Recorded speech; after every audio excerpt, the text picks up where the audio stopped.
ইজাব কবুল হইতেছে। আপনার হাত দেন, বলেন। আমার সাবালিকা কন্যা মোসাম্মদ সাদিয়া আক্তার নিশির পক্ষে উকিল হইয়া 1,50,000 টাকা দেনমোহর ধার্য করে ভেরনবাড়িয়া নিবাসী মোহাম্মদ ওমর আলী মির্জা সাহেবের পুত্র এই মোহাম্মদ নাইম মির্জার নিকট ইসলামিক আইন অনুযায়ী উপস্থিত সাক্ষীদের মোকাবেলায়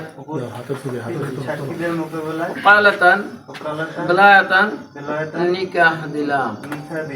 আপনি বলেন, ইসলামিক আইন অনুযায়ী উপস্থিত সাক্ষীদের মোকাবেলায় কাবিয়ানের শর্ত সহ কবুল করিলাম। আমিন। আউযু বিল্লাহি মিনাশ শাইতানির রাজিম। বিসমিল্লাহির রহমানির রহিম। ইন্নাল্লাহা ওয়া মালাইকাতাহু ইউসাল্লুনা আলান নবী ইয়া আইয়ুহাল্লাযীনা আমানু সাল্লু আলাইহি ওয়া সাল্লিমু তাসলিমা।